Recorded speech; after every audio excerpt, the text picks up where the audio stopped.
C'était quand j'ai démarré ce régime, c'était vraiment le régime de la dernière chance. Si j'avais pas réussi, si j'avais pas eu ce déclic, je sais pas du tout ce que je serais devenu.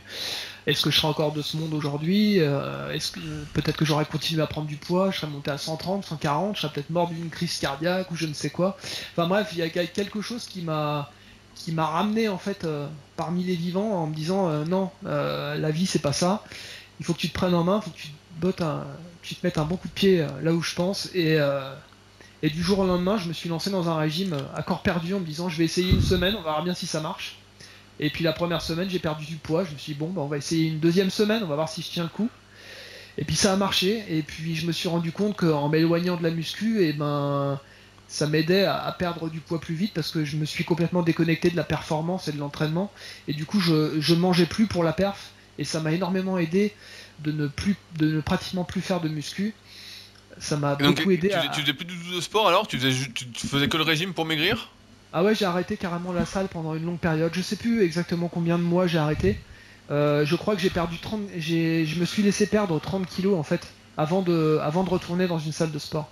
Et je ne supportais plus en fait l'idée de pousser de la fonte. Pour moi, c'était associé à une prise de poids, donc j'ai décidé de tout stopper, de me consacrer à 100% à mon régime. Et ça a bien marché, tu vois. La première année, j'ai perdu 30 kilos.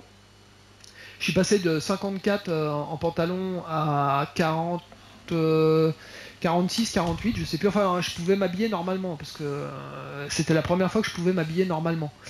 Donc c'était déjà une étape. Et à partir de là, je me suis dit, bon, je vais retourner m'entraîner, mais je vais pas faire de muscu. Et je vais m'inscrire, mais je vais faire que du cardio pour m'aider à perdre les kilos qui me restent. Et c'est à partir de là que je me suis reconditionné en fait, parce que j'étais tellement déconditionné à cause de la méthode Menzer, où j'en étais arrivé au stade où monter un escalier ça m'essoufflait, tu vois. Bah La ouais, tu méthode... fais plus du tout de sport. Je me rappelle de Fabrice qui avait posté une fois la méthode Heavy Duty, c'est du déconditionnement, et j'étais tout à fait d'accord avec lui, parce que en fait, moins t'en fais, moins t'as envie d'en faire, et moins tu peux en faire. Et ton système nerveux, à chaque fois que tu t'entraînes avec la méthode Heavy Duty, c'est comme si tu reprenais la muscu pour la première fois, tu vois. T'as l'impression que les barres sont lourdes, ça monte, mais t'as l'impression que tu subis la charge. Donc c'était extrêmement éprouvant psychologiquement, cette méthode. Ça a été une grosse perte de temps, mais bon, ce qui est fait, hein, je vais pas revenir en arrière. Et donc j'ai commencé à faire du cardio la deuxième année de mon régime, mais beaucoup, hein, genre, je me suis dit, j'avais une terrible envie de vivre et de faire ce que j'avais jamais fait avant, c'est-à-dire pousser mon corps. Et du coup j'ai commencé à m'entraîner une demi-heure, 40 minutes, après j'ai tenu une heure, et puis progressivement je faisais tous les appareils cardio de la salle et je faisais 3 heures par soir. Et c'est là que j'ai commencé à me conditionner, si tu veux, pour ce qui allait m'attendre après. En faisant 3 heures de cardio quotidiennement. Alors j'ai fait des cours collectifs, des cours d'abdos fessiers, j'ai fait du vélo, du rameur, tout, du tapis de course. Ce qui fait que l'année suivante, je suis tombé à 75 kilos, donc j'avais perdu 50 kilos. Et j'avais perdu tous mes muscles aussi. Retour casse départ pratiquement. Pratiquement, la première fois que j'ai voulu refaire un développé incliné, j'ai pris 2 haltères de 12 kilos, tu vois. Et ça me paraissait lourd. Et bon, j'étais pas fort au pec, mais quand même. et un jour, je suis arrivé à 75, tu vois, et puis je me suis dit, tu vois, j'ai essayé de quitter la muscu, mais la muscu, elle m'a jamais quitté. Dans le sens où il y a une petite lumière en moi qui m'a dit, tiens, et pourquoi tu te remettrais pas à la muscu maintenant que t'as gagné confiance en toi, t'as prouvé que t'étais capable de perdre du poids, maintenant tu peux aussi prouver que t'es capable de reprendre du muscle sans engraisser. Et puis je me suis remis à la muscu, mais complètement différemment. C'est-à-dire que j'avais une telle endurance acquise par le cardio, si tu veux, que je pouvais supporter une quantité d'entraînement assez impressionnante. C'est-à-dire que j'ai commencé à m'entraîner 1 heure par jour, et puis j'ai vu que je pouvais supporter 2 heures d'entraînement par jour. Et puis progressivement, je suis monté jusqu'à 3 heures d'entraînement par jour. Ce qui est, pour beaucoup, ça paraîtra énorme, mais moi j'avais un tel besoin de faire des choses que je ne m'étais jamais autorisé à faire avant, à cause de mauvaises méthodes d'entraînement.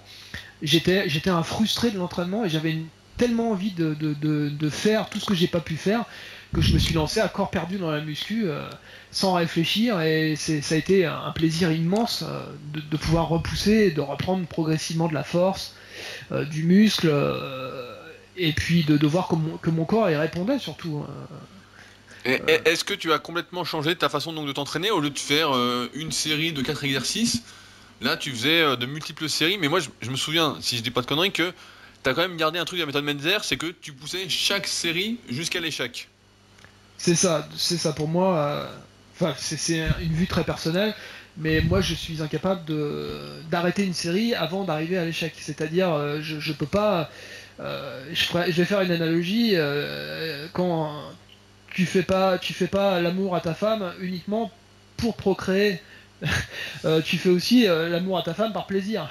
Donc moi je faisais pour dire ouais, je faisais l'amour avec mes poids, tu vois. Donc je voulais c'était un plaisir énorme de pouvoir pousser mes séries le plus loin possible et d'essayer de soulever le plus lourd possible avec la plus haute intensité possible. Je faisais pas énormément de séries hein, parce que finalement quand tu essaies de pousser lourd et intense, tu peux pas en faire énormément, mais je faisais beaucoup d'exercices avec des temps de repos confortables.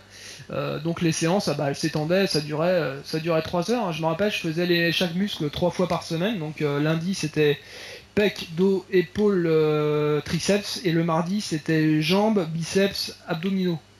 Et ensuite le mercredi rebelote, le jeudi rebelote. Et donc je faisais 3 fois tous les muscles en lourd chaque semaine. Et le dimanche, c'était repos alors? Bah le dimanche ma salle n'était pas ouverte donc je pouvais pas m'entraîner. Sinon je pense que j'y aurais été aussi le dimanche. Mais tu sais quand à ce moment-là j'ai des anciens de ma salle qui étaient là, qui s'entraînaient depuis plusieurs années et qui connaissaient dont un ami qui était ce qu'on peut dire powerlifter, c'est-à-dire il faisait du développé couché, du squat. Et il faisait pas de soulevé de terre, je crois. Lui, sa spécialité, c'était le squat. C'était pas René? C'était René. Quand j'ai vu ce mec la première fois, un mec pas très grand, mais avec une cage thoracique monstrueuse, à plus de 60 ans, le mec il se tapait des séries à 140 au développé couché, du squat à 200. Moi j'étais très loin de ce niveau-là, et puis surtout c'était quelqu'un de tellement gentil et il m'a pris un petit peu sous son aile, et puis moi je lui posais plein de questions si tu veux, et il me dit bah moi je fais le squat, je fais 3 séances de squat par semaine et on fait 3 fois le couché. Et du coup, ils m'ont accueilli, lui, avec ses potes. Hein, je me suis retrouvé avec une bande de mecs entre 60 et 70 balais qui avaient une pêche d'enfer. Et ils m'ont pris avec eux au développé couché. Ils m'ont dit viens, tu vas tourner avec nous, on va te faire prendre de la force. Et c'est grâce à eux que j'ai pu monter à 130 kilos. Sinon, si j'avais été tout seul, je pense que j'y serais jamais arrivé. Et c'est grâce à René si j'ai pu monter au squat à plus de 200, à 210, jusqu'à 240. Parce qu'avec lui, quand on poussait, même après 70 ans, hein, quand on faisait du squat, on montait à 200. Hein. Je m'en rappelle, il avait une telle énergie à 70 balais. On a fait un samedi matin, on a fait du squat, on est monté à 200 kg. Il est resté coincé sous la barre à 200, j'ai pas réussi à le faire remonter, donc la barre elle s'est reposée contre les trucs de sécurité. Il s'était fait mal à un mollet, et le soir même il était parti danser chez une copine avec moi, on a fait une soirée de dingue. Enfin c'était ça les gens avant, tu vois, ils poussaient mais ils s'écoutaient pas. Ils s'écoutaient surtout moins et peut-être pas à outrance comme aujourd'hui, j'ai envie de dire. Ouais, exactement. Tu t'imagines aujourd'hui un mec de 70 balais qui fait 200 au squat, tu vois pas ça tous les jours. Enfin, moi j'ai eu cette chance-là, c'est de fréquenter des gens qui étaient sains, parce que le mec, il fallait pas lui parler de compléments alimentaires, il mangeait 3 fois par jour, il travaillait plus de 40 heures par semaine, et il venait s'entraîner 3 fois par semaine, et à chaque fois il faisait du squat, du développé couché lourd. Et ces gens-là, ils avaient une pêche d'enfer. Donc, moi, j'avais 20 et quelques années, je pouvais pas ne pas faire la même chose, tu vois. Donc, ça m'a énormément aidé à progresser. Et puis, c'est dans cette ambiance-là que j'ai été pendant plusieurs années, et puis que ça m'a permis d'arriver en 2001 à un bon niveau naturel. Je pense que j'ai récupéré une partie de ce que j'ai perdu avant de maigrir. Et puis j'ai refait du muscle en plus, hein, parce qu'après, en 2002, j'étais plus fort que je l'étais en 1997. Hein, donc j'ai repris toute ma force, plus un bonus non négligeable, on va dire. Enfin voilà, hein, pour... Et donc là, t'es à ce moment-là, donc tu fais un peu de power, entre guillemets, t'es revenu à ton niveau. Et là, quels sont tes objectifs ensuite? Tu te dis, je vais continuer à progresser. En 2001, en fait, une amie est venue me voir et m'a proposé de faire une démonstration pour une soirée, parce que la salle organisait des soirées pour Noël tous les ans. Et elle est venue me voir, on était en juin, en juillet, et elle m'a proposé de faire une démonstration avec elle.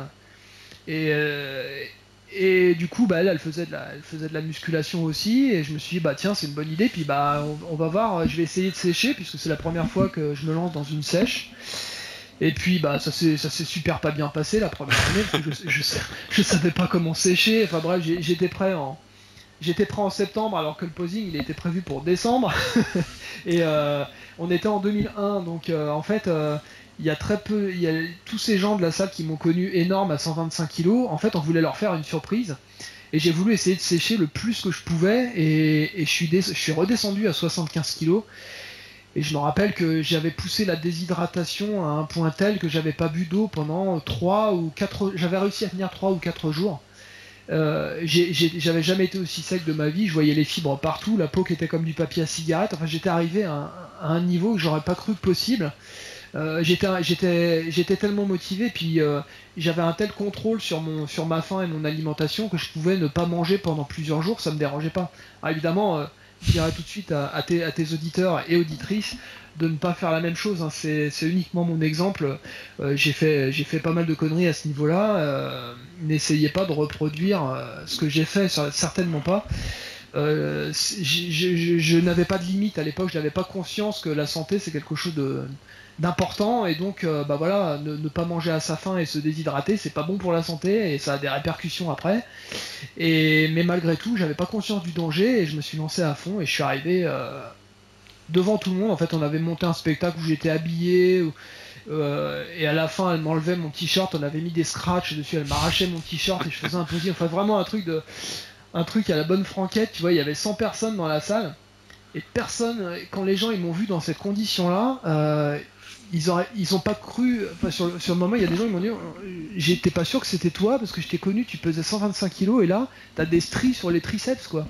Il y a un mec qui est venu me voir en me disant j'avais jamais vu des stries sur les triceps, et j'avais des stries sur les triceps, je m'en rendais pas compte mais apparemment j'en avais.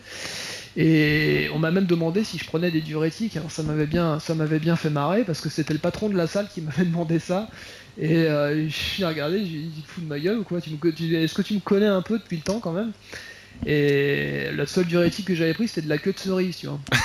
Mais c'est vrai que tu avais une façon de manger très particulière parce que, étant donné que tu avais été vraiment obèse, je me souviens de tes diètes entre guillemets où tu mangeais pratiquement rien pour sécher. Tu mangeais quoi? Là tu dis que tu passais quelques jours sans manger, mais en moyenne t'étais quoi? 600 ou 800 calories par jour en fait? Pendant plusieurs mois, oui. À chaque fois que je faisais une sèche, si tu veux, j'avais jamais faim, j'avais jamais la sensation de faim. Et pour moi, l'alimentation, c'était secondaire, si tu veux. Je mangeais pour me donner de l'énergie, parce que pour moi, tout ce qui comptait, c'était l'entraînement. Voilà. Ma passion, c'était de m'entraîner. Et je mangeais uniquement pour alimenter la chaudière, pour avoir plus d'énergie pour m'entraîner et pour pousser plus lourd. Voilà, c'était comme ça que je considérais l'alimentation à l'époque. Ce qui était une façon de voir les choses. Tu me diras, bon, ça m'a pas trop mal réussi, ceci dit, mais heureusement, depuis, on a fait des progrès quand même en matière de nutrition et d'entraînement. Et donc, bah, moi, j'ai poussé mon corps à sa limite absolue, au naturel. C'est-à-dire, j'ai vraiment essayé d'explorer parce que j'en ressentais le besoin. J'avais besoin de me sentir exister. J'avais besoin de sentir que j'avais le contrôle total sur mon corps. Et ça m'a poussé à faire des choses complètement déraisonnables, comme me sous-alimenter. Le seul assez fou qui était capable de me suivre, c'était Yann. Parce qu'il était assez fou pour faire ça, hein. On a fait D'ailleurs, il m'a rappelé parce que j'ai fait une vidéo pour décrire la sèche que j'avais fait en 2004 sur ma chaîne, pour détailler chaque étape. Et à un moment, je dis, bah, on s'est tiré la bourre avec Yann sur Smart et on n'a pas mangé pendant 3 jours. Oui, mais je me souviens, à un moment, il y avait un défi, il voulait faire une semaine de jeûne, ou il y avait un truc comme ça. C'est ça, mais Yann, il m'a contacté après sur Facebook, il me dit, c'est pas 3 jours, c'est une semaine. Ouais, je crois que c'était une semaine, hein. Ah, je dis merde, c'est vrai. Ah, qu'est-ce qu'on était cons. Et c'est vrai que je me rappelais même plus, tu vois. Je me rappelais, j'imaginais même pas qu'on avait tenu une semaine sans manger. Lui, il était fou, t'imagines, avec son métabolisme, il était complètement fou aussi. Enfin bref, je crois de toute façon, faut pas être tout à fait normal pour faire de la muscu, parce que quand tu veux pousser ton corps à ses limites absolues, t'es obligé quand même de faire des choses déraisonnables dans la limite du naturel, on va dire, hein. Pousser ton corps à l'entraînement, à la diète, pour réussir à atteindre un niveau que les autres n'ont pas pu atteindre. Donc ça se fait pas tout seul, hein. Moi je peux pas dire que... Je peux dire au jour d'aujourd'hui que je pourrais pas faire plus aujourd'hui. Si je devais revenir au même âge et me réentraîner, je pourrais pas en faire plus. J'ai vraiment 3 heures d'entraînement par jour, 6 jours sur 7 avec des poids très lourds. C'était vraiment extrême, surtout qu'il n'y avait pas les produits pour récupérer. Donc il y a des jours où j'étais fatigué, des jours où j'étais épuisé, mais j'y allais quand même. Et ça passait, hein, ça passait. Donc tu vois, et puis bah je progressais régulièrement. Des fois je mangeais un peu plus, alors je reprenais un peu de muscle. Quand je jugeais que j'étais trop gras, je remangeais un peu moins, donc je perdais. Et après, alors, ce qui m'a permis de reprendre du poids en muscle sans prendre trop de gras, parce que si j'avais voulu suivre une diète trop compliquée et tout ça, je sais pas si j'aurais pu avoir les mêmes résultats. Parce que moi, je me souviens que ton poids de forme, en gros, c'était autour de 90 kilos, quoi, pour 1m73. Ouais. Là où tu étais la plupart du temps, c'était autour de ce poids-là, où tu faisais tes perfs, où tu étais en forme, où tu te restreignais pas C'est trop sur ça. l'alimentation, on peut dire, même si t'as jamais mangé beaucoup. Aujourd'hui, avant le podcast, tu m'as dit que tu manges à peu près 1400 calories par jour.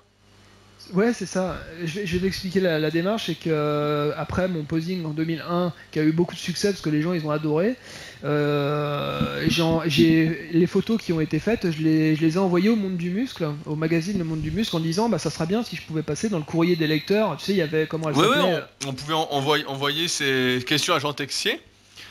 Et Même pas. des fois, il sélectionnait des lecteurs pour leur répondre, effectivement, ouais. J'ai même pas écrit à Jean Texier. J'aurais jamais osé lui écrire T'as directement. écrit Moi, à je qui pense alors? Josette. À Ah, Josette. la news de Floride. Les news de Floride, Ah voilà. putain, ouais, ouais, ça c'était quelque chose, hein. Elle aurait pu me donner des conseils pour mes pecs, hein, parce que c'est grâce à elle que Greg Titus il a obtenu ses pectoraux. Ah putain, belle anecdote, hein. Ah, ah, t'as la Bon, mémoire. Toi aussi, tu fais partie des news de Floride, de la sacrée team NDF, quoi. ouais, j'ai pas mal de. J'ai une bonne Ah, je mémoire me à ce souvenais niveau-là. plus, putain, c'était beau. C'était une blague avec une deal aussi, les blagues avec Josette et les pecs de Greg Titus. Enfin bref, j'envoie mes photos pour participer au courrier des lecteurs en me disant on verra bien, ça leur plaît, c'est bien, ça leur plaît pas, bah, j'aurais au moins tenté ma chance. Et puis 15 jours, 3 semaines après, je reçois un courrier. Je me dis oh là là, c'est quoi ça?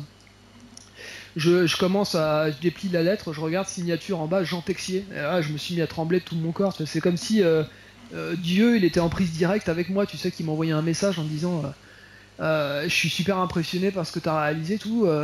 J'aimerais beaucoup te consacrer un article, un dossier. Si tu pouvais m'expliquer ton parcours, m'envoyer faire plus de photos, me faire des photos, me les envoyer.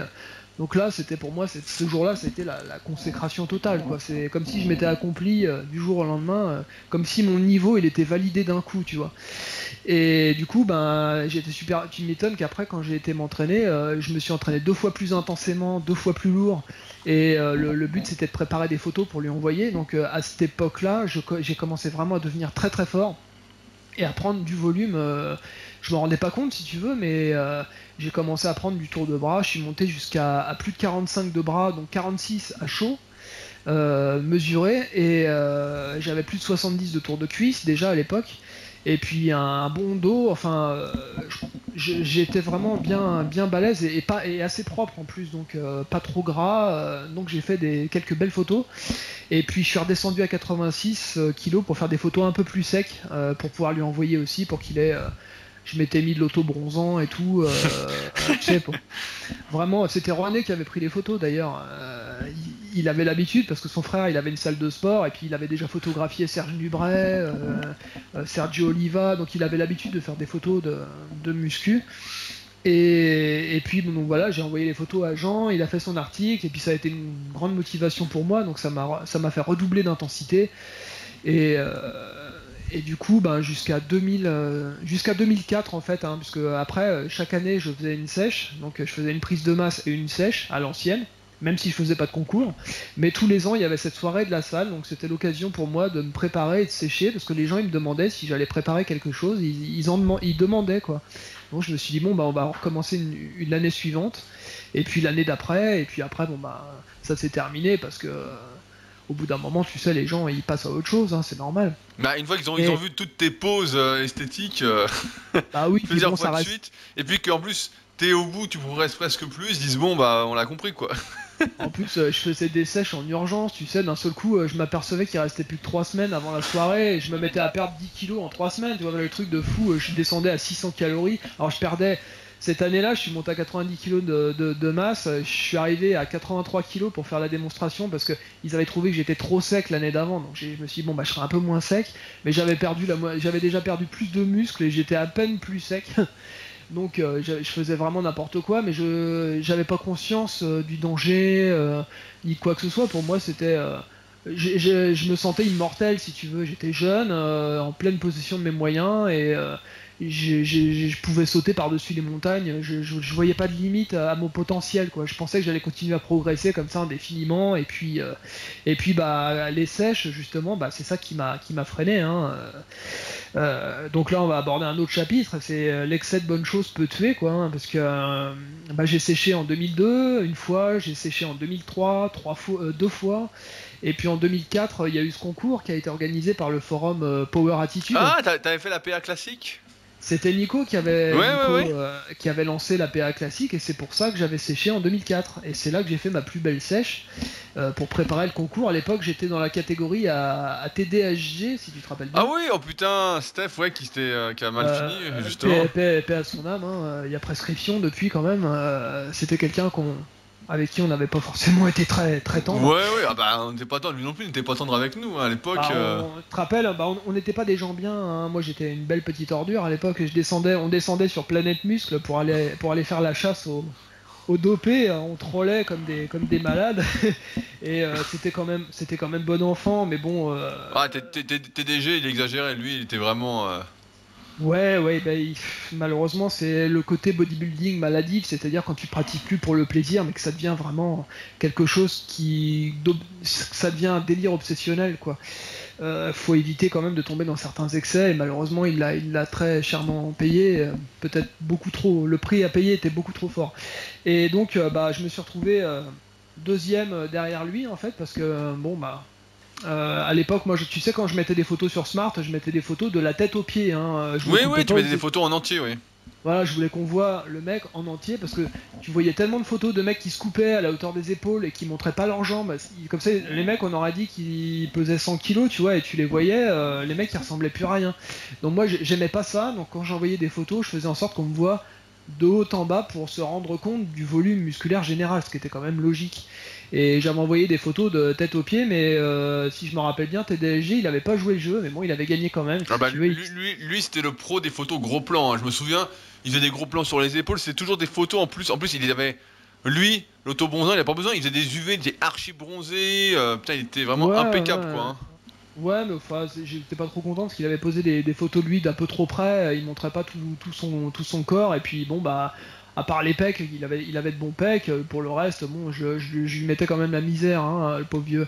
Mais bon, comme il faisait partie du forum, et puis bah voilà, il y avait un peu de chauvinisme, mais c'est pas grave, ça m'a permis de me surpasser pour réussir à arriver à mon meilleur niveau. Ça a fait quelques belles photos, et puis ça m'a permis de refaire un article pour Jean Texier par la suite. Et puis bah, c'est à cette époque-là que les tendinites sont arrivées à répétition, quoi. Donc là, ça a été le début de la fin pour moi. Le vrai début de la fin, quoi.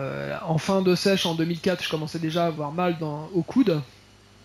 Et puis après, quand la sèche a été finie, que j'ai voulu reprendre un petit peu, ça s'est étendu, épaules, coudes, genoux, bas du dos, à un point tel que je pouvais plus faire un seul développé couché, un seul dips. Ça a été une très mauvaise période dans ma vie, à un point tel que la musculation, ça devenait un dégoût pour moi, parce que c'était une souffrance permanente. Et je commençais à projeter justement d'arrêter, encore une fois.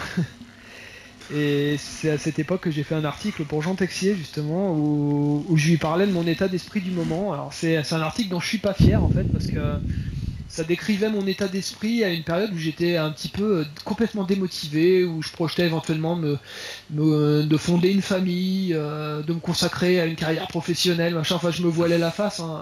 Ouais, bah le naturel est revenu au galop, si on peut dire.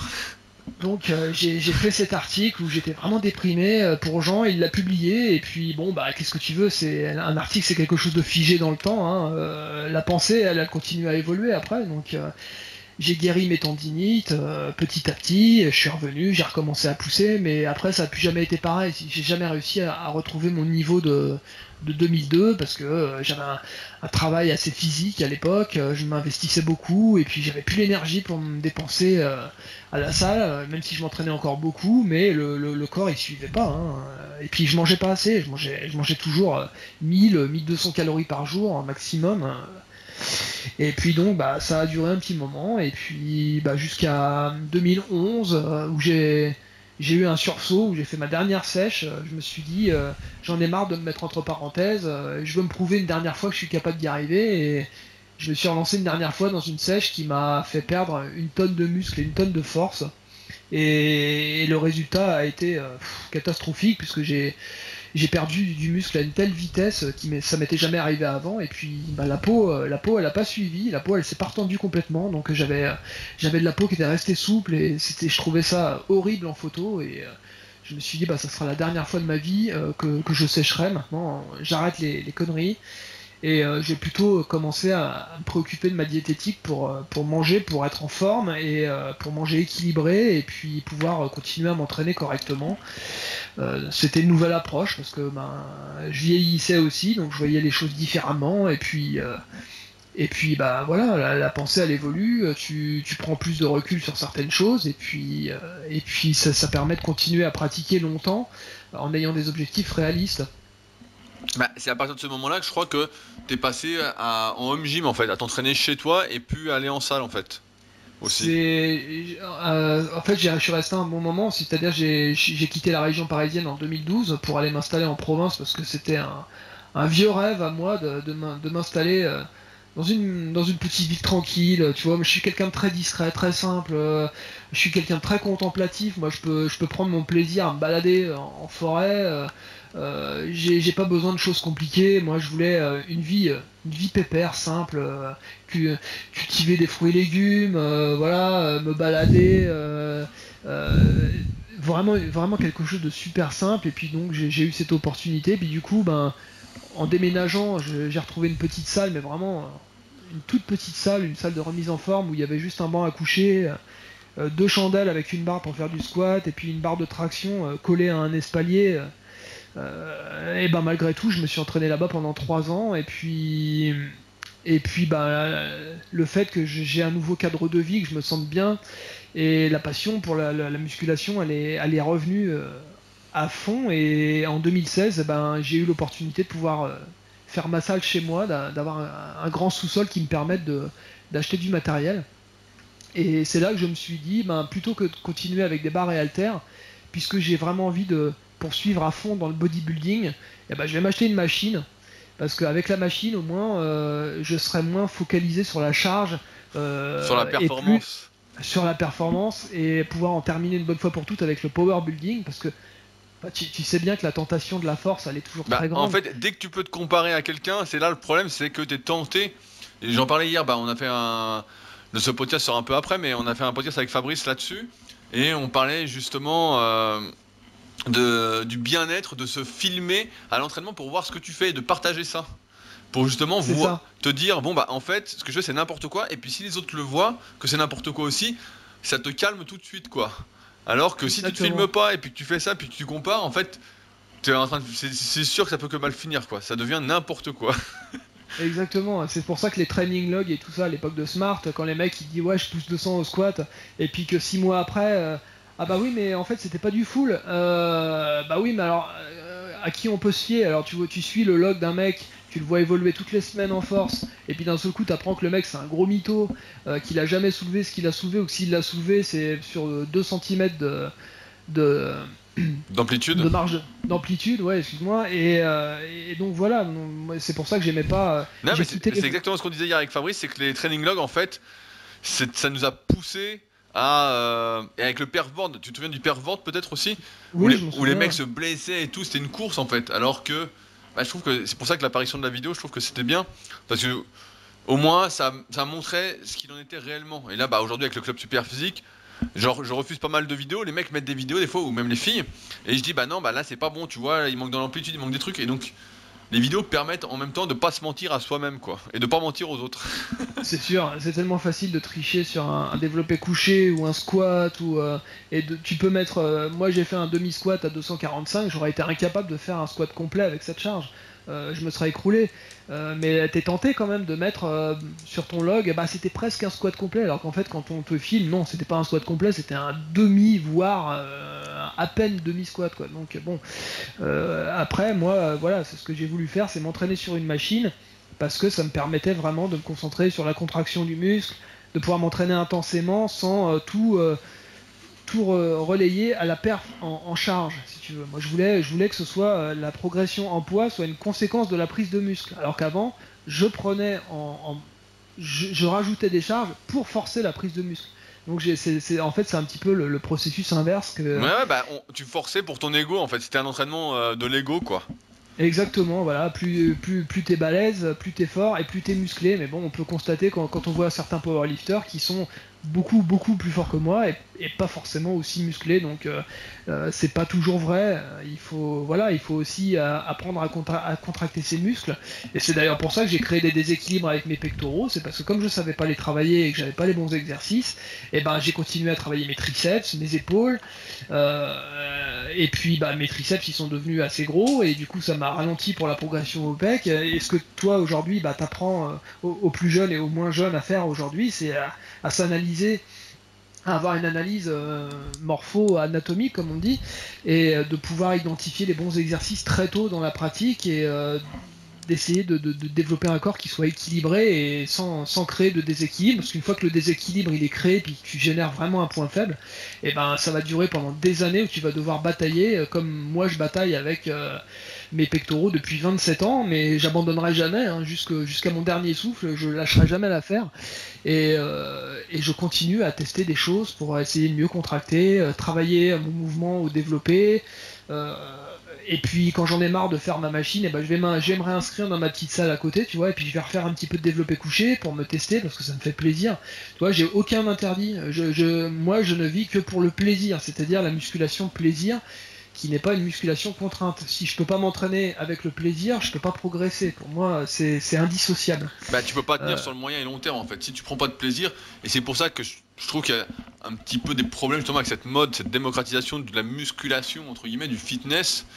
C'est que beaucoup pensent au résultat et oublient en fait cette notion de plaisir qui est indispensable. Si ça te fait pas plaisir de t'entraîner, en fait c'est perdu d'avance. Quand les gens cherchent des raccourcis en disant je veux rapidement des bras, rapidement des pectoraux, mais en fait c'est la mauvaise question quoi. En fait on sait d'avance que c'est perdu quoi. Bah oui, c'est malheureusement, on aimerait bien pouvoir donner une solution rapide aux gens. Moi, je sais ce que ça représentait comme effort d'avoir plus de 42 bras. J'en rêvais, j'ai fini par les avoir, mais ça a représenté des efforts conséquents. Je me rappelle que j'en étais presque à hurler dans ma salle tellement je forçais à une époque.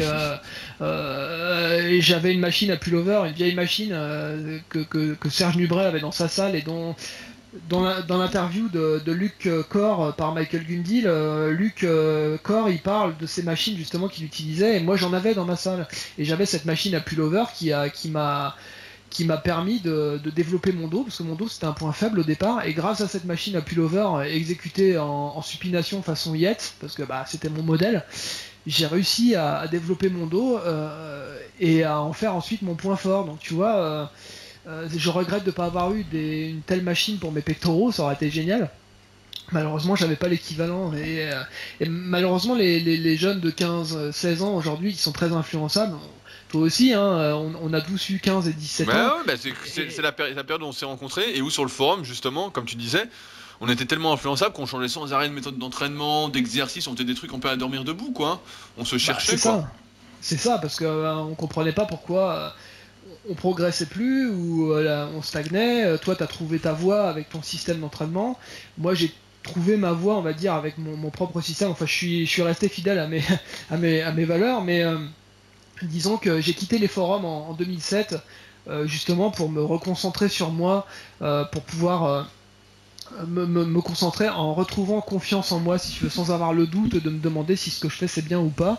Et ça m'a quand même vachement aidé jusqu'à ce que je fais aujourd'hui, c'est-à-dire développer mon propre système d'entraînement avec mes capacités de récupération d'aujourd'hui, c'est-à-dire à 42 ans. J'ai pas envie de me relancer dans 3 heures d'entraînement par jour et à me reflinguer les coudes et les épaules avec des tendinites. Donc maintenant, j'ai une fréquence un peu plus souple. Je m'entraîne un peu moins souvent chaque muscle par semaine pour pouvoir les entraîner à haute intensité, mais je ménage ma récupération, je fais attention, ce qui me permet de m'entraîner depuis presque 10 ans sans aucune blessure, parce qu'une tendinite pour moi c'est pas une blessure, c'est une inflammation, mais c'est pas comme une déchirure ou quelque chose de plus grave. Donc je peux dire que après 27 ans d'entraînement hardcore, j'ai aujourd'hui aucune blessure, rien de grave, une petite douleur à l'épaule qui va se réveiller de temps en temps, mais rien d'handicapant si tu veux. Donc bon, finalement, malgré tous mes excès en termes de régime, d'entraînement et le reste, j'arrive quand même à avoir une bonne santé à 42 ans et à profiter de la vie, quoi. Donc finalement, si on peut donner une leçon aux plus jeunes, bah, c'est d'essayer de durer avant de briller, quoi. Mais malheureusement, on peut pas demander aux jeunes d'avoir 30 ans quand ils en ont 15. Donc il faut qu'ils fassent leurs propres erreurs.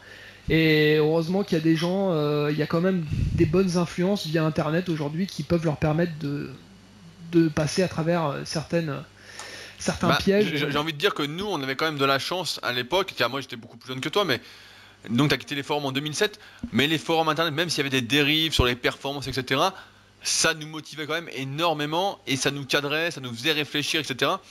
On savait que même si on n'est pas sûr que c'était des bonnes informations ou pas, mais en tout cas ça nous poussait énormément à la réflexion. Et, c'est sûr. Et ensemble quand même on progressait, alors qu'aujourd'hui avec les réseaux sociaux, la multitude de sources d'informations, ça devient quand même compliqué. Même si aujourd'hui, bah, comme je te disais avant le podcast, on essaye de relancer un peu les forums super physiques, etc. J'ai quand même l'impression que la musculation, et notamment sur Internet, c'est quand même une histoire de cycle. Il y a très peu de personnes. Donc là, comme tu l'as dit, ça fait 27 ans que tu t'entraînes. Moi, ça va faire 17 ans. Il y a très peu de personnes qui vont durer. Hein. On l'a vu sur les forums, tous les 2-3 ans, en général, ça se renouvelle. Rares sont ceux qui vont durer plus longtemps. Ouais, c'est ça, je trouve que c'est triste parce que finalement, les passages éclairs comme ça, les mecs, tu les découvres et puis finalement, 2 ans après, boum, blessure, déchirure ou je ne sais quoi, et puis après tu les vois plus, ils disparaissent de la circulation et finalement tu te dis, bon bah peut-être qu'ils ont pas fait ce qu'il fallait, ils ont voulu faire les choses trop fort ou céder à certaines tentations du côté obscur, on va dire, et pour aller trop vite, pour atteindre un niveau trop rapidement. Parce que maintenant il faut briller sur YouTube, il faut donner une image de soi et ça incite énormément à tricher et à utiliser certaines substances pour accélérer le développement. Et puis bah les gens qui te suivent sur YouTube, il faut toujours que tu sois en progrès, il faut toujours que tu montres des améliorations, une prise de masse. Au bout d'un moment, au naturel, ça marche moins bien. Hein. Au bout d'un moment, tu progresses à pas de fourmi. Tu l'as même dit toi-même dans une de tes précédentes vidéos, à 30 ans. Hein. Tu me fais rire toi parce qu'à chaque fois tu dis souvent en vidéo quand j'étais jeune, j'étais jeune mon gars. 30 ans. Non, c'est toi qui es vieux mon gars. Toi t'es très vieux, ça y est hein. Ah ouais, bientôt la canne. Et c'est vrai que, mais toi tu t'entraînes aussi depuis très longtemps, c'est pour ça que tu dis quand j'étais jeune, mais c'est vrai quand t'as plus de 10 ans d'entraînement, bah ça pèse. Hein. Ouais, bah tu sens la différence, tu sens que c'est plus tout à fait pareil, mais c'est vrai que moi je suis un peu nostalgique, bah, comme toi, de cette époque de Smart où on était à fond, et c'est pourquoi bah, on fait ces interviews là. On va faire toute une série d'interviews sur les anciens membres de la team Super Physique, mais je pense que c'était quand même un passage obligatoire ces forums, même si ça t'a influencé sur ta manière de t'entraîner, ça t'a quand même permis de te retrouver.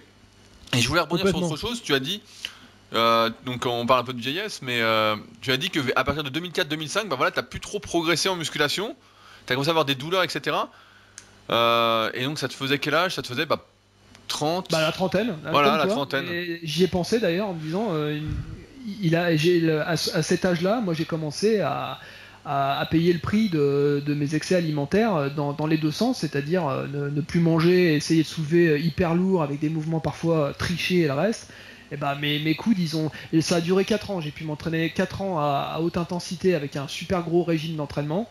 Et après, passé 2004, à partir de 2005, j'ai été obligé d'espacer mes entraînements, de prendre des jours de repos parce que bah, à chaque fois que je me réentraînais, bah, tout de suite la douleur au coude, elle se réveillait et tout ça. Donc ça m'a empoisonné l'existence pendant plusieurs années jusqu'à ce que j'apprenne à me reposer, à récupérer et à prendre le temps de revenir tout doucement et de revoir un petit peu ma méthode d'entraînement. Mais c'est clair que Smart, ça a été une très belle période. J'ai aucun regret. J'ai pris beaucoup de plaisir à lire les messages des membres de tout niveau parce qu'on avait des célébrités quand même, des gens qui étaient rois de la théorie de l'entraînement. Il y a des gens qui étaient plus dans la pratique. Il y avait des phénomènes comme Kowok qui s'endormait sous une barre à 140 au coucher tellement on avait l'impression que c'était facile pour lui.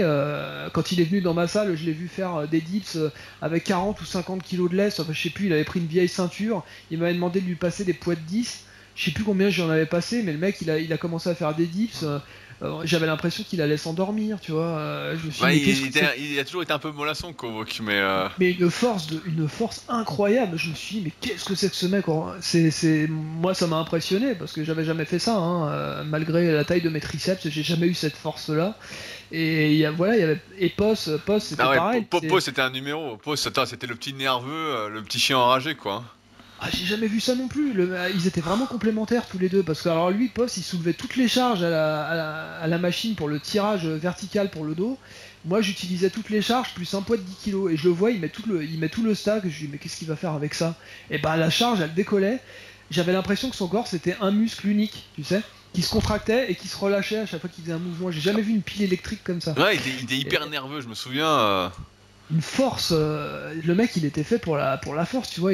Je sais pas s'il a continué ensuite, ça fait longtemps que j'ai pas eu de ses nouvelles. De ce que j'avais entendu, il avait arrêté la musculation, quoi. Il a eu. Il a pas tenu, quoi. Arrêté. Bah, Kovok aussi, mais tu vois, j'ai vu Kovok il y a. Peut-être 1 an ou 2, il était passé avec Fioros. Tu te souviens de Fioros aussi? Ah oui, bien sûr. Le prince de Disney. Et, Le prince de Disney, ouais. Ouais, mais il était prince, il faisait Aladdin. Et il était passé sur Annecy pour faire du parapente. Et donc, Kovok, comme d'habitude, il avait arrêté, il reprenait la muscu, etc. Par contre, Fioros lui avait complètement arrêté. Ah, il a arrêté aussi. Celui qui continuait un peu, c'était Jérôme. Si tu te souviens sur les forums, là. Je sais pas si tu te souviens de Jérôme. Ah, bien sûr, je me souviens de Jérôme, Le pote de Kovok, qui t'avait Jérôme et Kovok. il était balèze aussi. Ouais, bah, il y avait que.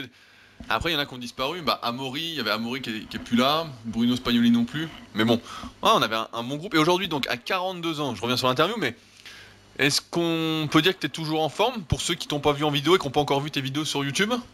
Eh bah écoute, oui, on peut le dire. Là, je suis en train, depuis 2 ans que je m'entraîne chez moi et que je peux me concentrer. J'ai plus personne, je suis tout seul dans ma salle, donc là, je peux vraiment me concentrer à fond et j'ai pu reprendre mon entraînement là où je l'ai laissé, reprendre de l'intensité, retrouver les charges que j'utilisais il y a quelques années. Et puis bah là, en ce moment, je suis en train de reprendre de la masse, hein, puisque là, je fais pour 1m73, je fais 91,5 kg. J'ai 44,8 de tour de bras à froid. Putain, c'est précis, hein. C'est précis parce que je le mesurais plus mon tour de bras et je l'ai mesuré récemment parce que quelqu'un m'a demandé sur YouTube et je me suis dit bah tiens pourquoi pas. Et puis bah, ça m'a fait plaisir parce que j'ai été longtemps à stagner à 43,5. J'arrivais pas à dépasser 43,5. Mais je crois que la photo, tu sais, il y a une photo de toi, de ton bras dans l'article mensuration sans dopage, quel objectif? Oui, à 43,5. Voilà, c'est ce que j'allais dire, je crois que dessus t'as 43,5, ouais. Et visiblement c'est ma mensu de base, tu vois, quand je m'entraîne pas à fond, je régresse à 43,5 mais ça descend pas en dessous. Et là je me suis mesuré, alors depuis plusieurs mois là j'ai repris un peu de compléments alimentaires parce que je mange pas beaucoup donc je suis obligé de compléter avec des poudres. Et là je suis vraiment bien en forme, les muscles ils ont regonflé un peu et là je suis remonté à 44,8 en quelques mois, hein. Toujours complètement naturel, hein, évidemment. C'est sûrement pas 42 ans que je vais commencer à utiliser des trucs, hein. J'ai pas envie d'abréger mon existence et j'ai bien envie de m'entraîner comme mes potes jusqu'à 80-90 ans, tu vois. Il y a un mec une année, il s'appelait le petit Jean, on l'appelait, il avait 80 ans. Un jour, il m'appelle.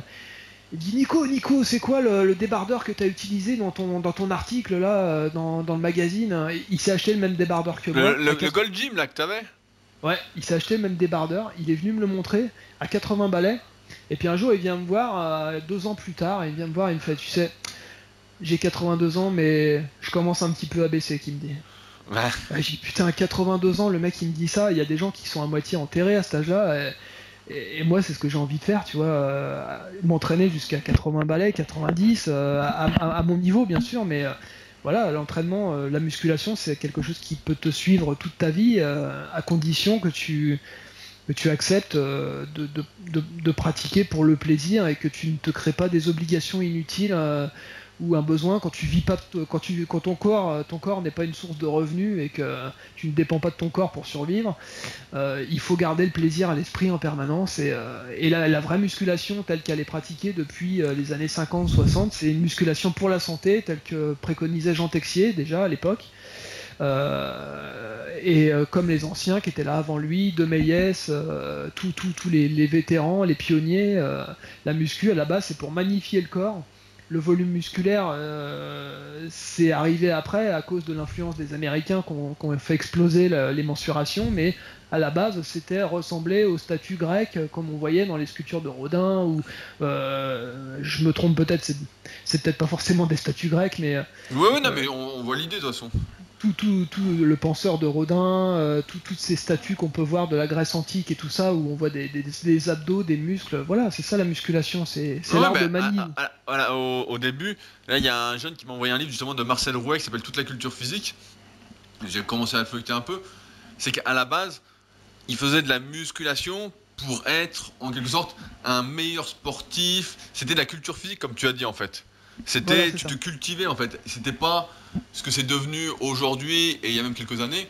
Cette course à toujours plus, toujours plus, toujours plus. En fait, les mecs étaient beaux quoi. C'est ça, mais aujourd'hui on sait plus ce qui est possible d'atteindre au naturel et ce qui n'est plus naturel, on sait pas, parce qu'il y a beaucoup de gens qui te disent n'importe quoi, qui te disent qu'ils sont naturels et qu'ils le sont pas.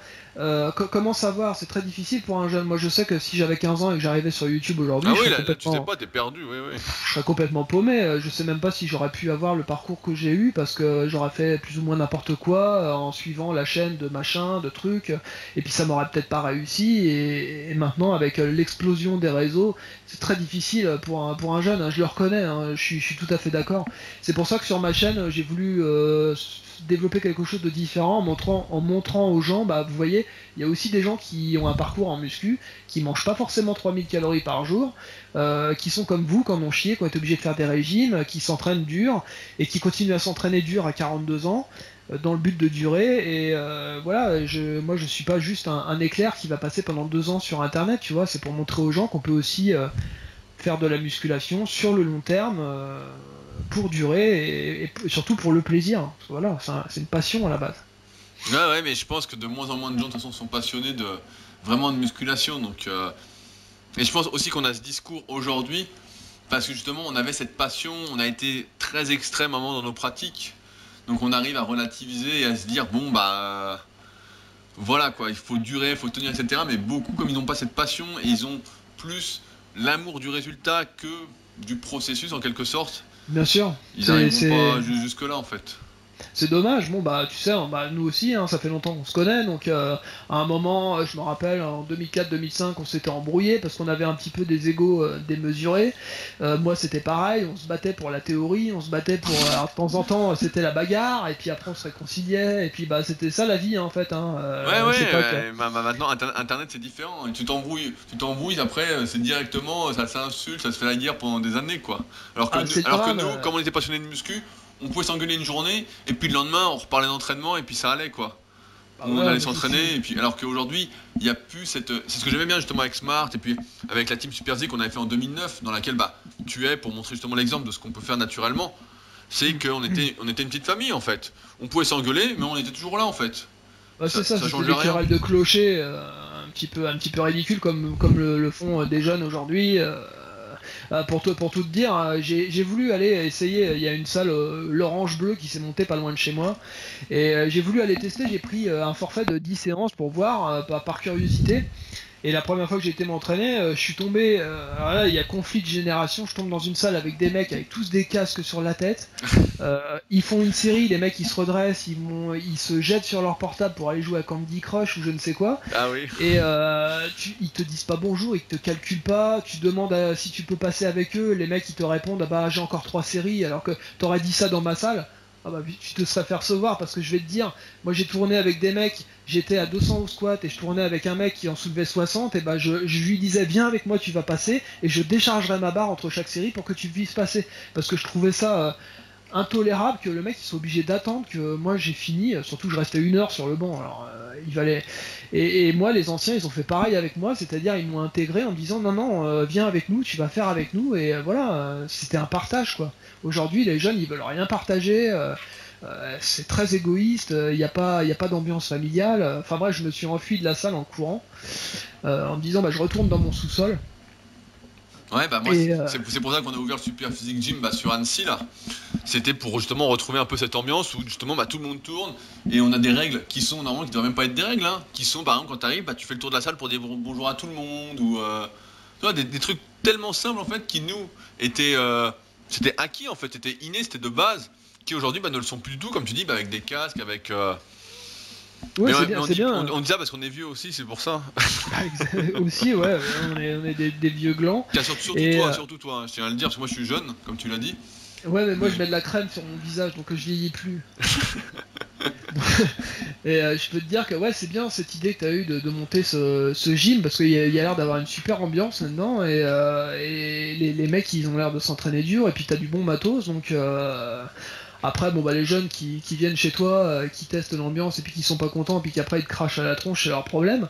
Mais en tout cas t'as quand même une ambiance un peu à l'ancienne chez toi, je trouve. Ouais, bah c'est ça, parce que moi j'ai grandi justement avec des salles comme ça, où tout le monde se disait bonjour, où tout le monde tournait avec tout le monde, où ça rigolait, etc. Donc moi ce que je voulais faire c'était une sorte de home gym un peu comme toi, mais ouvert à ceux qui veulent s'entraîner et progresser en fait. Leur donner les moyens en fait d'avoir ce que j'ai eu, en quelque sorte. Et pas de se retrouver, comme tu dis, dans une salle commerciale où personne se parle, où tu peux pas tourner, où en fait c'est voilà, chacun sa gueule. Mais c'est pas la passion de la musculation, en tout cas c'est pas comme nous on l'a vécu, comme nous on a grandi avec.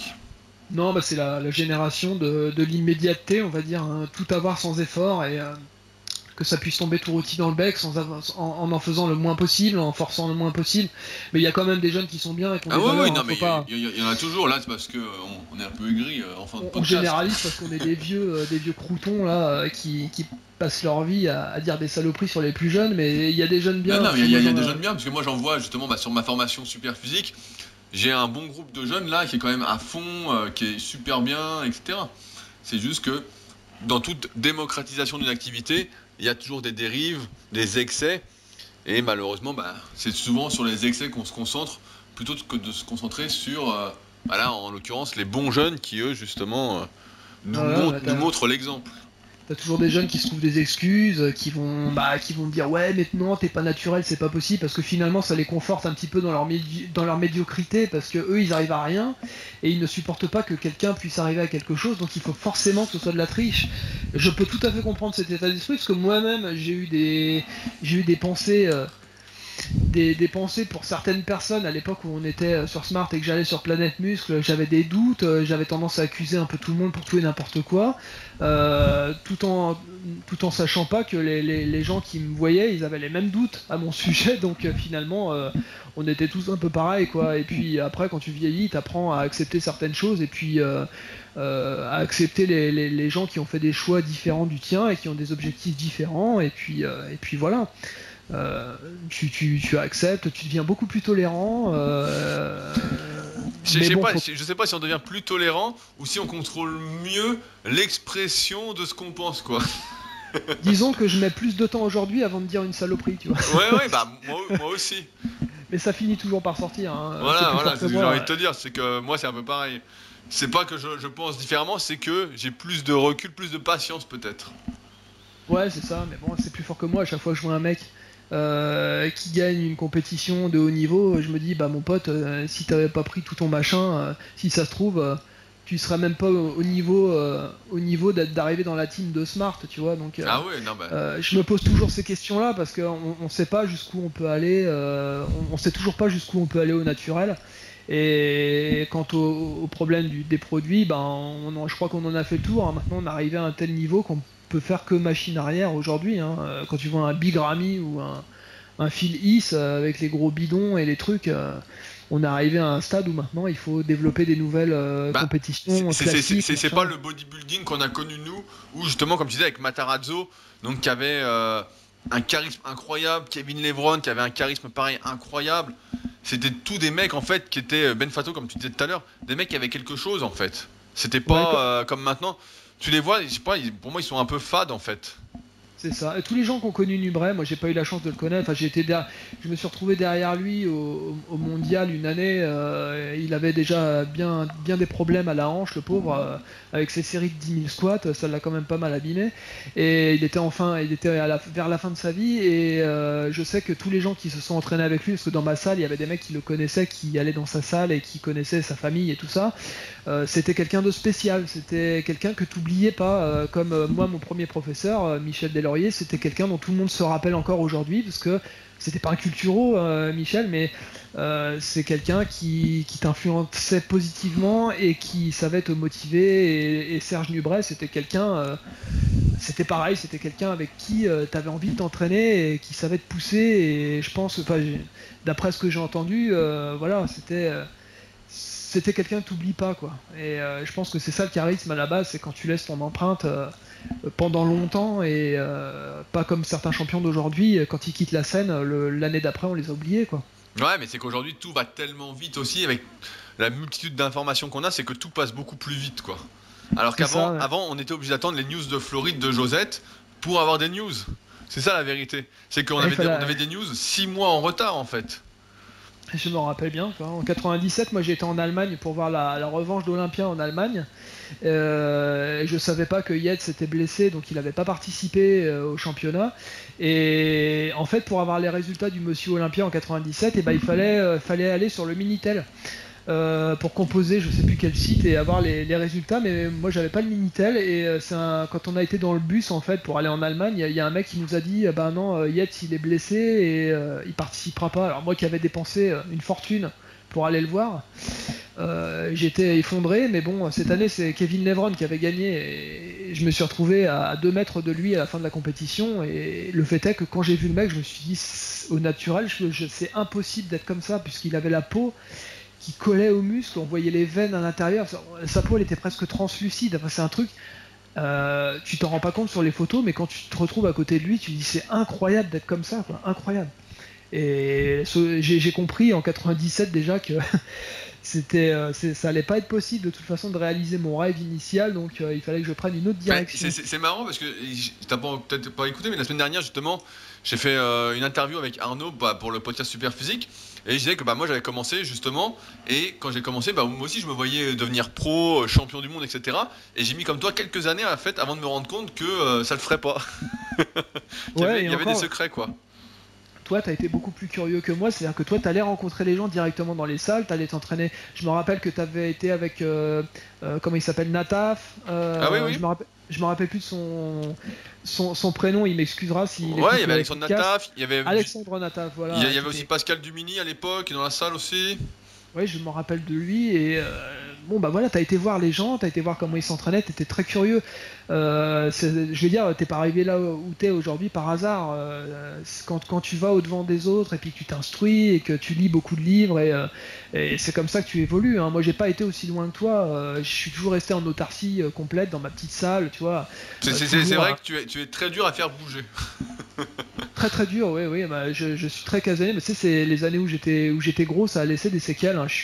C'est pas une forme d'agoraphobie si tu veux, mais un peu la peur de l'extérieur, si tu veux, toujours avoir tellement peur d'être jugé, d'être mal dans sa peau.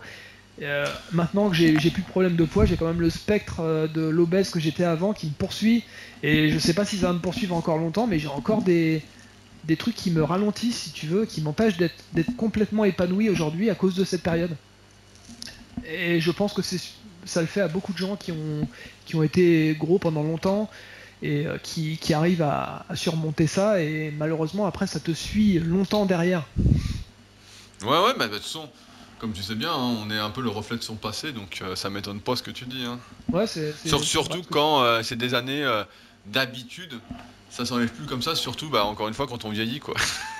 Ouais, c'est pour ça que j'aimais bien Yates, tu vois, il s'entraînait dans son garage à Birmingham, en secret, à l'abri des regards. C'était tout à fait ma façon d'être. C'est pour ça que je m'identifiais à lui, parce que je me dis, bon, moi c'est pareil, j'aime bien m'entraîner tranquille. Si je pouvais m'entraîner dans une cave, je le ferais. Bon bah, j'ai réussi à le faire finalement. Et c'est pas une cave, c'est un sous-sol, mais bon, c'est pareil, on se croirait dans une crypte. D'ailleurs, quand je vais m'entraîner, je dis je vais dans la crypte, parce que les murs ils sont un peu voûtés, tu sais. Et je mets pas de musique, il n'y a pas de décoration au mur. Moi quand je m'entraîne c'est religieux, tu vois, j'ai besoin de me concentrer sur le muscle, et comme disait Tom Platz, j'essaye de devenir le muscle que j'entraîne, c'est-à-dire je peux pas écouter de la musique, c'est pas possible. Avant je la subissais parce qu'il y avait de la musique dans les salles, mais maintenant que j'ai l'occasion de m'entraîner comme je veux, j'ai besoin de pouvoir me concentrer à fond, et Et comme disait Platz, c'est presque une expérience, pas une expérience extracorporelle, parce que lui il a poussé très loin son délire, mais c'est presque une expérience un peu mystique, tu vois, où t'es à fond dans ton muscle, tu penses qu'à la contraction, enfin, faut quand même être un peu barré pour faire de la muscu, hein, je le dis tout de suite. Hein, je pense surtout si tu veux exceller en fait. Si t'en fais juste un peu, je pense que ça va, mais si tu veux vraiment progresser, forcément, il faut à un moment que... il faut se faire violence. Faut pas être super sain, quoi. Il faut se faire violence, et puis bon, à 42 ans, tu sais que t'as pas beaucoup de marge d'erreur. Si tu te laisses aller, tu vas vite, tu régresses vite, et puis c'est beaucoup plus dur de progresser, c'est normal, j'ai 27 ans d'entraînement, tout est au ralenti, donc quand tu veux vraiment progresser quelque part, t'es obligé de t'y consacrer vraiment pendant le temps où tu t'entraînes, t'es obligé d'être à 100% dans ce que tu fais, ce qui m'empêche pas quand j'ai terminé ma musculation, tu vois, je décroche complètement. Contrairement à avant où je vivais, je bouffais pour la muscu, maintenant je fais mon entraînement, je suis à fond, mais quand j'ai fini, je passe à autre chose. J'ai plein d'autres centres d'intérêt dans ma vie à part la muscu, et je veux pas que la muscu ça devienne une prison mentale pour moi, et donc ça fait longtemps que c'est plus le cas de toute façon. Bon, bah je pense que ce sera le mot de la fin. Est-ce que tu veux ajouter quelque chose pour conclure, Nico? Bah ça va commencer à faire long, hein. Ouais, bah je sais. Si vous avez réussi à nous écouter jusque-là, déjà, félicitations. Je voudrais remercier tous les auditeurs d'avoir tenu jusque-là, parce que c'est pas évident, et je voudrais aussi dire à tous les anciens de Smart qui ont décroché, bottez-vous le cul les mecs, parce que moi je suis toujours là, et si vous voulez vous donner une chance de me mettre la misère, allez vous jeter dans la première salle de musculation que vous trouverez, et puis reprenez la muscu. Vous pouvez pas rester comme ça, quoi. Vincent, ce message t'est évidemment dédié, hein. Oui, Vincent, si tu m'écoutes, s'il est pas encore trop tard, tu peux. Tu n'es pas surentraîné, tu peux reprendre l'entraînement. On est tous avec toi, Vincent. On sait que tu peux. On sait pas quand, mais on sait que tu peux. Alors, pour conclure ce podcast, je vais vous laisser, comme d'habitude, avec plusieurs liens sous le podcast. Donc, directement le lien vers la chaîne de Nico, vers pas mal de trucs dont on a parlé dans ce podcast. Comme d'habitude, si vous souhaitez soutenir le podcast et l'encourager, vous pouvez nous laisser un petit commentaire, c'est gratuit, sur l'application podcast si vous êtes sur iPhone ou sur iTunes. C'est ce qui aide le plus le podcast à se développer. Et franchement, ça nous encourage, ça nous rend vraiment service. Donc si vous êtes dessus, merci de prendre le temps de le faire, ça prend même pas 2 minutes. Et si vous n'êtes pas dessus, abonnez-vous sur votre plateforme préférée et n'hésitez pas à le partager si vous pensez que ça peut aider ou intéresser d'autres personnes qui pratiquent la musculation, qui sont peut-être dans le cas de Nico à ses débuts en musculation, ou qui ont cette envie de durer en musculation. Je pense que ça peut énormément les inspirer. Et pour finir, merci Nico de ta disponibilité. Merci à toi. On aura passé toute l'après-midi ensemble, puisqu'on a parlé aussi un peu avant. Je pensais que ça allait durer 45 minutes et je viens de regarder l'heure, je suis... mais j'ai vu, je sais que tu es un bavard, je me souvenais. Je m'excuse auprès des mieux vaut, comme je dis à mes élèves, ou aux personnes qui me contactent en général pour être coachés, et des fois, des personnes s'excusent en fait de m'avoir écrit un trop long message, parce qu'il y a un long message en fait. Elles me disent je m'excuse, j'ai fait un long message, etc. Et je dis non, mais mieux vaut que ce soit un long message et que tu me dises les choses telles qu'elles sont, plutôt que tu dises rien, parce que dans ce cas-là, on va rien faire du tout, quoi. Là, on peut dire que t'as été servi alors. Ouais, mais moi j'aime bien, moi ça me fait plaisir ça. Ouais, ça a été un plaisir de discuter avec toi. Donc voilà, si vous avez encore une fois des questions à Nico, etc., vous pourrez directement lui poser via sa chaîne YouTube. Et nous, on se retrouve donc bientôt pour un nouvel épisode. Salut!